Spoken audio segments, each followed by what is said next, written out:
నమస్తే. తెలంగాణ ముఖ్యమంత్రి రేవంత్ రెడ్డి ముఖ్యమైనటువంటి 3 డిపార్ట్మెంట్ల తాలూకు సమీక్షా సమావేశాలని నిర్వహించారు. ముఖ్యంగా బీసీ, అలాగే మైనారిటీ, ట్రైబల్ వెల్ఫేర్. దీనికి సంబంధించి పొన్నం ప్రభాకర్, అలాగే సీతక్క మైనారిటీ విభాగం నుంచి, అలాగే ప్రభుత్వానికి ప్రత్యేక సలహాదారుగా ఉన్నారు షబీర్ అలీ ఆయన, అలాగే ఆ శాఖలకు సంబంధించినటువంటి ఉన్నతాధికారులు పాల్గొన్నారు. ముఖ్యంగా కొన్ని కీలకమైనటువంటి నిర్ణయాలు తీసుకున్నారు ముఖ్యమంత్రి రేవంత్ రెడ్డి. ప్రధానంగా 17 పార్లమెంటు నియోజకవర్గాలకు సంబంధించి పార్లమెంటు నియోజకవర్గ కేంద్రంలో బీసీ స్టడీ సర్కిల్ని ఏర్పాటు చేయాలి. దానికి సంబంధించి వేగవంతంగా ప్రక్రియను మొదలుపెట్టండి. అదొకటి. అలాగే గురుకుల పాఠశాలలకు, రాష్ట్ర వ్యాప్తంగా ఉన్నటువంటి గురుకుల పాఠశాలలకు సంబంధించి సొంత స్థలాల్ని మనం కేటాయిద్దాం. దానికి సంబంధించి అనువైనటువంటి ప్రాంతాలని ఎంపిక చేయండి. ఇప్పటికి కూడా కొన్ని గురుకుల పాఠశాలలు అద్దె భవనాల్లోనే నిర్వహించబడుతున్నాయి.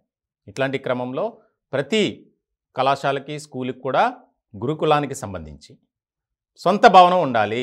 దానికి సంబంధించి స్థల సేకరణకు శ్రీకారం చుట్టండి. అదొకటి. అలాగే ఇంకొక కీలకమైనటువంటి అంశం మీద కూడా మాట్లాడారు. ముఖ్యంగా ఏదైతే కళ్యాణ లక్ష్మి, అలాగే షాదీ ముబారక్ ఉందో, ఆ లబ్ధిదారులు ఎవరైతే ఉన్నారో వారికి ₹1,00,000తో పాటు తులం బంగారం ఇవ్వాలి అని ఒక ఆలోచన చేస్తున్నారు. దానికి సంబంధించి కూడా కసరత్తు మొదలుపెట్టారు. ముఖ్యంగా రాష్ట్రంలో ప్రజలంతా కాంగ్రెస్ పార్టీని నమ్మి మనకు అధికారం ఇచ్చారు. కాబట్టి మనం వారి పట్ల ఒక విశ్వాసం, నమ్మకంతో పనిచేయాలి. మన పార్టీ వల్ల వారికి లాభం చేకూరాలి. ముఖ్యంగా ప్రజాపాలన అందిస్తామని మనం ప్రామిస్ చేసాం. ఇలాంటి క్రమంలో ప్రతి పథకం కూడా అర్హులైన లబ్ధిదారులకే అందజేయాలి, అమలు కావాలి. ఎక్కడా కూడా ఈ విషయంలో ఏమాత్రం తారతమ్యం ఉండకూడదు అని చెప్పి క్లియర్ కట్ ఇండికేషన్స్ ఇచ్చారు. చాలా ప్రధానంగా ఇలా చేద్దాం అని అధికారులతోనూ అలాగే మంత్రులతో మాట్లాడారు. దీనికి సంబంధించి త్వరితగతిన సోమవారం నుంచే శ్రీకారం చుట్టాలి. ముఖ్యంగా చాలా కీలకమైనటువంటి నిర్ణయాలు ఏదైతే బీసీ స్టడీ సర్కిల్స్ ఇప్పటి వరకు మనం చూసాం, హైదరాబాద్కే పరిమితమైంది. ఆ మధ్య వరంగల్లో స్టార్ట్ చేశారు, కానీ అది అంతంత మాత్రంగానే ఉంది. ఇలాంటి క్రమంలో రాష్ట్ర వ్యాప్తంగా ఉన్నటువంటి పార్లమెంటు నియోజకవర్గ కేంద్రంలో 17 చోట్ల బీసీ స్టడీ సర్కిల్స్ ఏర్పాటు. అంటే ప్రతి ఒక్కరూ వ్యయ ప్రయాసాలతో హైదరాబాద్ వచ్చి చదువుకోలేరు. వారికి చాలా కష్టంతో కూడుకున్నటువంటి పని, ఖర్చుతో కూడుకున్నటువంటి పని కూడా. ఇప్పటికే సివిల్ సర్వీసెస్, అలాగే గ్రూప్ 1, గ్రూప్ 2, గ్రూప్ 3, గ్రూప్ 4 ఇలాంటి కాంపిటేటివ్ ఎగ్జామ్స్కి ప్రిపేర్ అయ్యే అభ్యర్థులకు ప్రభుత్వం తరపున చేయూతనివ్వాలి. ముఖ్యంగా స్టడీ మెటీరియల్స్తో పాటు అధ్యాపకులచే కోచింగ్ కూడా ఉచితంగా అందజేయాలి అనే ఆలోచన కూడా రేవంత్ రెడ్డి గారు చేస్తున్నారు.